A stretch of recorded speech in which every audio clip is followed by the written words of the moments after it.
que son ahora los que están determinando cómo se van a fijar las reglas para la convivencia con sus padres o sus madres, ¿no? Y bueno, pues ahí le suplicamos a la niña, ¿verdad? Ven a convivir conmigo. Ok, vamos a ver por qué es importante para todas y todos nosotros que podamos entender el impacto que la alienación parental puede tener. Miren ustedes. Bueno, me regreso un momentito y enseguida les explico. Les platicaba yo acerca de los conflictos. Cuando un conflicto que parte de ser un conflicto entre dos lo volvemos una tríada, lo que estamos haciendo es volverlo más complejo. Y entonces imagínense ustedes un triángulo dividido en tres, donde una de las partes es la madre, otra de las partes es el marido, el esposo, y otra de las partes es el hijo o la hija. Y aquí se pueden dar varias alternativas. La primera, que este hijo que se inserte en esta tríada se vuelva en el canal de descarga del conflicto. Y entonces tanto el padre como la madre van a reflejar en él toda la conflictiva. Puede ser también que el hijo tome parte y también opine y también se oponga y también diga por qué, porque le permitimos entrar a un conflicto que solo tendría que haber sido de dos partes y tendría que haber sido resuelto de manera responsable por esas dos partes.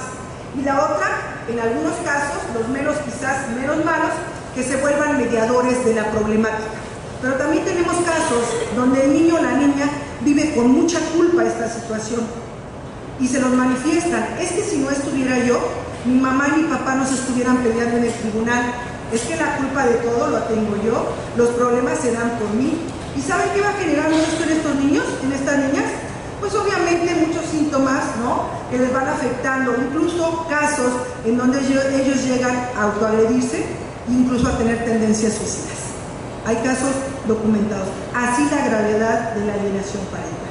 Bueno, ¿qué es lo que la alienación parental puede provocar en los niños y las niñas? Depresión crónica. ¿Cómo quieren ver ustedes niños contentos, niños alegres, niños jugando? Si están como opositores en un conflicto de adultos, si están como mediadores o están como el niño espía. Bueno, sí va a ver a tu papá, pero me dices con quién habla, con quién está, a quién vio. Ustedes saben el daño que esto le causa a estos niños, a estas niñas, ¿no? Problemas de relaciones ambientales, ¿no?, y psicosociales. ¿Cómo van a ser niños y niñas adaptados? Que se puedan adaptar fácilmente a cualquier entorno, a cualquier sistema. ¿Y qué creen? Muchas de las veces ese problema que nació en la casa y que se llama alienación, me lo llevo y lo reflejo a lo mejor en el ámbito educativo, con mis compañeras y compañeros, ¿no?, de estudios. Obviamente genera trastornos de identidad y de imagen, desesperación, sentimientos de culpabilidad que les comentaba yo hace un momentito, sentimientos de aislamiento, comportamiento de hostilidad. A lo mejor esos niños, esas niñas que antes eran muy juguetonas, muy sociables y demás, ahora no se permiten la oportunidad de ser tocadas, ¿no?, ni de participar en grupos. Y obviamente también se genera la falta de organización. A lo mejor por ahí de repente algunos jóvenes que están viviendo esta problemática les pedimos que sean organizados, les pedimos que estén en atención en todo, y ¿qué creen? No pueden. No es que no quieran, simple y sencillamente no pueden, porque el impacto de esta alienación les está generando mucho daño. Comentábamos que hay un riesgo muy grave, el que se pueda, ¿sí?, repetir la misma conducta. Si yo fui hija de un padre o una madre alienadora, aprendí perfectamente los mecanismos, los procesos, la forma en cómo causar daño, cómo dosificar esta situación, y además los beneficios y ventajas o canonjías que yo voy a obtener. Entonces, sin ser esto un mito como en la violencia familiar y el vampirismo, podemos llegar a un acondicionamiento de conducta, donde el hijo, ¿no?, que fue alienado, ahora se vuelve padre o madre alienadora. ¿Ok? Muy bien. ¿Quiénes podemos alienar? No, pues prácticamente todos. En el caso de alienación parental, puede ser el padre, pero también puede ser la madre, pueden ser las abuelas, los abuelos, las tías, los tíos, hermanas, hermanos y otras personas a las cuales yo les llamo los agregados culturales. ¿Me explico? Son todas aquellas personas que a lo mejor no guardan un vínculo de parentesco con nosotros, pero se la pasan en nuestras casas, conviven con nosotros y también opinan. Un ejemplo, una relación de hecho. El padrinazgo, el madrinazgo, el padrino opina, la madrina opina. Yo opino, comadre, que no le dejes ver al niño si no te dé gasto, si no te dé el departamento que le pediste. O sea, todo el mundo opina. ¿Y qué creen? Desafortunadamente hacemos, ¿no?, los escuchamos y hacemos cosas que no tendríamos que estar haciendo. ¿En qué casos se presenta? Se ha observado en los tribunales, en qué asuntos o casos se presenta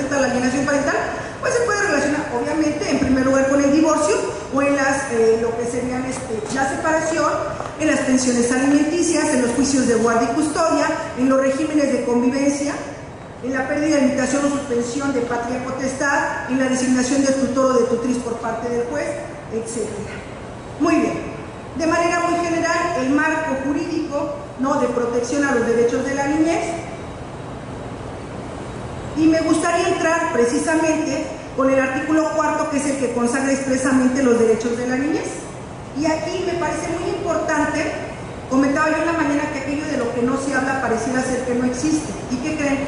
Que ya tenemos una reforma en el artículo 4 constitucional que dice: en todas las decisiones y actuaciones del Estado se velará y cumplirá con el principio del interés superior de la niñez, garantizando de manera plena sus derechos. Esto es importante. Ya no tenemos que inferirlo, ya no traemos que interpretarlo, ya no tenemos que correlacionarlo, ya se encuentra perfectamente expresado en la Constitución Política de los Estados Unidos Mexicanos. Luego se retoma de que los derechos de los niños y las niñas, todos los que ellos tienen para llegar a su desarrollo integral, y también es importante que se retoma el interés superior de la infancia diciendo que tendrá que estar presente en el diseño, ejecución, seguimiento y evaluación de las políticas públicas dirigidas a la niñez. Ya no podemos seguir viéndolos como objeto de la política pública. La niñez, niñas, niños y adolescentes son personas no adultas, son nuevos actores sociales, reclaman cambios, entre ellos el reconocimiento a su personalidad y que se les garanticen todos y cada uno de sus derechos. Aquí a lo mejor el planteamiento que podríamos hacer es, a mí, desde mi espacio particular, ¿qué me toca hacer para garantizar los derechos de la niñez? No sé, a lo mejor como madre, a lo mejor como realizadora, ejecutora, diseñadora de política pública, como legisladora. ¿Qué nos toca hacer desde nuestro espacio de atención? Muy bien. Si yo les preguntara cuáles se les vienen a la mente, que son las principales obligaciones, ¿no?, que tenemos para con la niñez, yo sé que me iba a decir, bueno, los alimentos, ¿no?, la pensión alimenticia. ¿Qué más? La educación y formación de hijas e hijos. Ojo, a veces, en esta incapacidad por separar los problemas de adultos del interés superior de la infancia, en lugar de formar individuos e individuas sanas, deformamos personalidades. Y la alienación parental nos ayuda perfectamente a eso. El cuidado y protección de esta niñez, la administración de bienes, la habitación, la atención y cuidado del hogar, el darles el esparcimiento, que también establece el artículo 4 constitucional, la contribución económica del sostenimiento del hogar, ¿no?, el derecho de corrección sin causar daño. Afortunadamente, el derecho de corrección viene un proceso de armonización legislativa muy interesante, donde si no quieres corregir a tus hijos, pórtate bien, da el buen ejemplo. Recuérdense ustedes que en materia familiar las palabras mueven, pero los ejemplos arrastran. Si no quieren corregir a los niños, denles buen ejemplo, edúquenlos adecuadamente y no tendrán problemas. Y bueno, el buen ejemplo, y lo pongo con llamada de atención, otra obligación que tenemos como padres y como madres responsables es favorecer la sana convivencia y comunicación familiar. ¿Qué creen? La alienación parental hace nugatorio esto. Muy bien. Pero podríamos pensar, ¿verdad? ¿Y qué es eso de la alienación parental? Porque ya dijiste que la alienación por aquí, la alienación para allá. Y fíjense ustedes que cuando no nos ponemos de acuerdo, cuando no unificamos criterios, nos cuesta mucho más trabajo reconocer la problemática, poder generar acciones específicas, poder generar una legislación adecuada que garantice el derecho o que prohíbe esta alienación parental y que haga realmente pleno el ejercicio de los derechos de la niñez. Bueno, pues yo quiero platicarles que es tan importante llevarnos precisamente los contenidos y los conceptos a la ley, porque a partir de ahí tenemos que garantizar los derechos de la niñez. Entonces aquello de lo que no se habla pareciera que no existe, y cuando no nos ponemos de acuerdo en qué es la alienación parental, pues bueno, mejor preferimos no definirla y la damos por vista. Yo quiero comentarles que el Estado de Aguascalientes en su código ya establece qué es la alienación parental y nos dice que quien ejerza la patria potestad debe procurar el respeto y el acercamiento constante de los menores con el otro ascendiente. En consecuencia, cada uno de los ascendientes deberá evitar cualquier acto de alienación parental. Y te preguntas, bueno, ¿y qué es eso de alienación parental? Aguascalientes lo retoma y nos dice: se entiende por alienación parental la manipulación o inducción que un progenitor realiza hacia su menor hijo, mediante la desaprobación o crítica, tendiente a obtener la denigración exagerada. Lo pongo en color porque no sé cómo denigras moderadamente o cómo denigras exageradamente. Cuando integramos contenidos de carácter subjetivo en las definiciones jurídicas, empezamos con problemas, porque abrimos la puerta a la interpretación. Entonces, de repente, como que es mejor ser explícitos y aclarar, ¿no? Ok, pero el punto es eso, se busca denigrar a esa figura paterno-materna y o injustificada del otro progenitor para producir, y ahí tenemos cuál es el objetivo de la alienación parental. La alienación parental busca precisamente generar en el niño o la niña el rencor, el rechazo, la animadversión o el desprecio hacia ese progenitor que anteriormente era un padre querido o una madre querida, ¿ok? Y bueno, yo quiero platicar, no sé si vieron aquí, ¿qué dice? Dice cualquier acto de alineación, ojo, no fue dedazo mío, así está en el Código de Aguascalientes. Y les platico que está así porque el Distrito Federal hace tiempo elaboró este contenido y así se equivocaron, lo pusieron con ese error. Y después vino Aguascalientes, en el Distrito Federal lo derogaron, vino Aguascalientes, lo copió y lo copió con todo y el error, ¿no?, ortográfico. Entonces no es un dedazo mío, es del dedazo del Código de Aguascalientes, ¿no?, que está retomado del Código Civil para el Distrito Federal.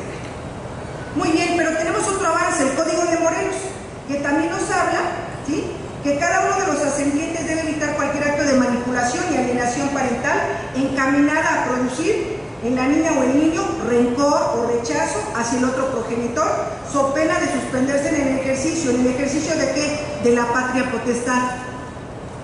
En otros códigos vamos a encontrar so pena de suspendérsele o de cambiar la guarda y custodia.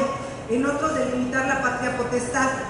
¿Qué quiero decir? Quiero decir que estamos frente a una problemática que ha existido siempre, pero que jurídicamente su abordaje es relativamente reciente. Por eso nos está costando trabajo ponernos de acuerdo, generar procedimientos, generar definiciones, ¿no?, y dar respuestas específicas a esta problemática.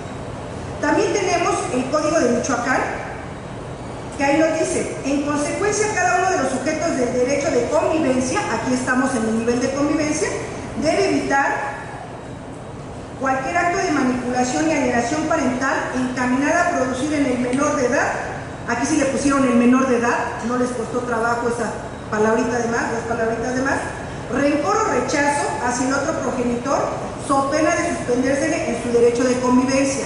No sé si nos damos cuenta, en uno estamos en la suspensión o limitación de patria potestad, en otro estamos en guardia y custodia, en otro estamos en convivencia, y entonces no nos hemos puesto de acuerdo, y obvio, tenemos una potestad para que cada entidad federativa pueda tener sus propios códigos civiles y o familiares. Tenemos ya, son 7 códigos familiares y 25 códigos civiles. Ok, muy bien, ahí está Michoacán, más o menos lo mismo, pero aquí es la convivencia. Y tenemos el Código de Familia de Yucatán, lo cual les felicito de veras, porque quiere decir que sus legisladoras y legisladores están trabajando en estos temas y es bien importante. No podemos intentar democratizar una sociedad y garantizar los derechos sobre de algo que ni siquiera esté explicitado en nuestros códigos, que son los que rigen nuestras conductas. Así de sencillo. Entonces, en este sentido es un avance. Aquí habla de la prohibición de los actos tendientes a la alienación parental. Y dice, quien ejerza la patria potestad debe procurar el respeto y el acercamiento constante de hijos e hijas menores de edad con el otro progenitor que también ejerza la patria potestad. Por lo tanto, cada uno de los progenitores debe evitar cualquier acto de manipulación o alienación parental que tenga por objeto que los hijos e hijas menores de edad rechacen, generen rencor, antipatía, desagrado o temor contra el otro progenitor. Comentario, es un contenido de carácter descriptivo. A lo mejor nos faltó por ahí algo, pero por ahorita es como de lo más completo en el intento, ¿no?, de redactar y de definirnos qué se entiende por alienación parental.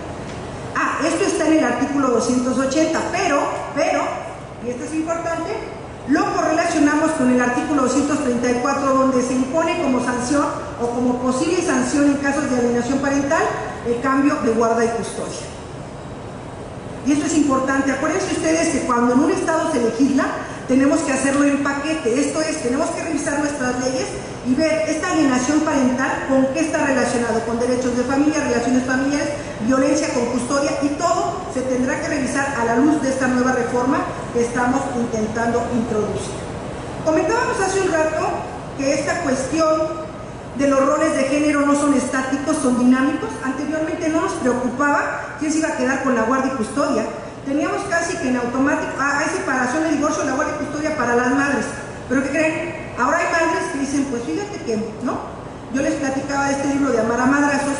A mí me tocó uno de los artículos que escriben, era acerca de una pareja muy joven, ambos profesionales, con una capacidad económica bastante buena, donde ella siempre dijo, yo no quiero ser madre. Nos casamos y todo, pero yo no quiero ser madre.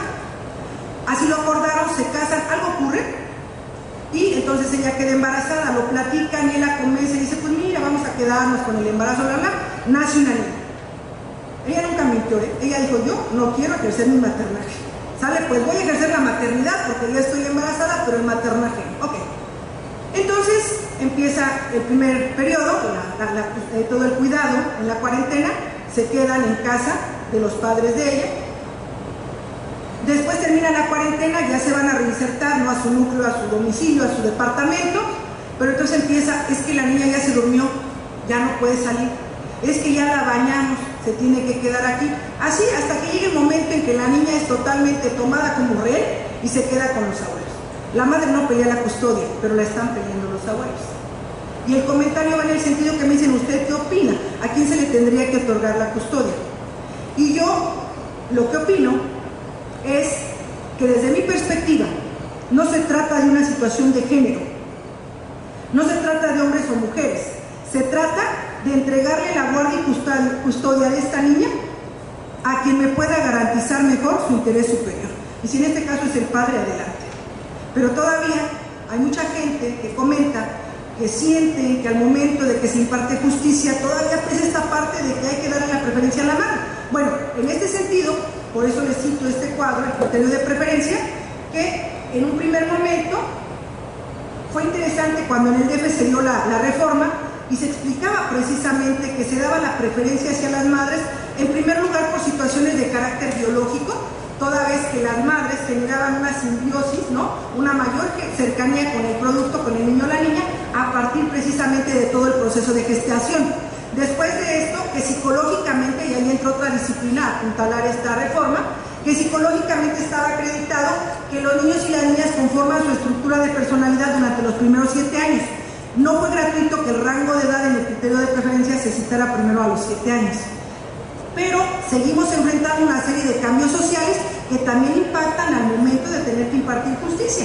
Y bueno, ahora encontramos, por ejemplo, que el criterio de preferencia a favor de la madre sigue en Baja California Sur, Coahuila y Morelos, nos establece el rango de los 7 años, por lo que acabamos de comentar. En Colima, DF y Nuevo León se cambió a 12 años. En Michoacán a 14. Si me preguntan por qué, no tengo la razón, no tengo el motivo. En el Estado de México a menores de 10 años y en Quintana Roo solo se habla de menores de edad. Ahí no citaron rango de edad, ¿no? Pero bueno, estamos viviendo una serie de procesos de cambios donde ahora, en el segundo supuesto, podemos encontrar en la mayoría de los códigos de la República, tanto civiles como familiares, la facultad discrecional del juez. Ese sería un primer supuesto, es lo que determinará la guardia y custodia. Otro sería un convenio, ¿no? Por las partes, firmado por ambas partes. Y la última, que es la que está empezando a prevalecer y que es la que está moviendo esta armonización legislativa, es el interés superior de la infancia. Entonces aquí vamos a ver que los roles están cambiando, ¿no? Que las expectativas sociales también están cambiando y pues bueno. Muy bien. Dentro del marco jurídico internacional, solo recordar que el interés superior de la infancia es un principio que debe regir toda actividad dirigida hacia las niñas, niños y adolescentes. Y con base en el interés superior de la infancia tenemos la obligación de garantizarle a cualquier niño que se vea separado de sus padres que tenga la posibilidad, ¿verdad?, de convivir con ellos y evitar que sea motivo de maltrato o de despido por parte de estos padres. Por lo que hace a la posibilidad de que también el derecho de lo que sería la garantía de audiencia para estos menores de edad, ¿verdad?, para tener la posibilidad de ser escuchados, la propia convención establece precisamente que en cualquier acto, ¿verdad?, cualquier juicio o procedimiento de carácter tanto administrativo como jurisdiccional que pueda afectar la esfera jurídica de los niños y sus derechos, ellos tendrán que ser escuchados. Claro está, de acuerdo a su edad. En Campeche comentábamos el caso donde se da una resolución, se van a todos los procesos, se van todas la apelación, todo lo demás, y finalmente desechan la sentencia porque dicen que el menor no fue escuchado.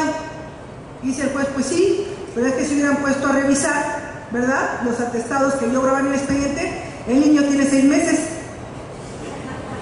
O sea, ojo, tendremos que respetar este derecho, pues siempre y cuando las condiciones particulares y las especificidades de cada caso nos lo permitan.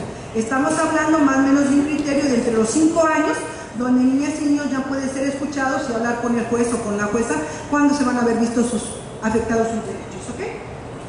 Bien. Si quisiéramos preguntarnos desde dónde se enfrenta la alienación parental como este problema de derechos humanos, de vulneración a derechos humanos, como este problema jurídico y demás, yo estaría pensando que podríamos plantear que se afecta desde el sistema legal, que está constituido, que está conformado por todo el conjunto de ordenamientos que regulan la vida de hombres y mujeres en una sociedad determinada, en un tiempo determinado, en un espacio determinado. En este sistema estructural, donde básicamente están todas las instituciones, donde estamos todos los recursos, incluidos los humanos, que somos los más importantes, y donde a veces en los espacios, tanto de procuración como de impartición, la gente manifiesta no sentirse en confianza, no sentirse a gusto, o sienten que no se están dando las determinaciones, ¿no?, de acuerdo a lo que ellos quisieran escuchar. Y finalmente en un sistema cultural que está plagado de una serie de mitos, donde pensamos todavía que la adultocracia es un principio que debe de seguirse, donde yo como adulto puedo decidir sobre la vida, ¿no?, y los bienes de mis hijos y mis hijas, y que yo soy dueño de mis hijos porque son objetos que son susceptibles de apropiación. Mientras que sigamos manteniendo esa cultura, no vamos a permitir realmente el desarrollo pleno de la niñez.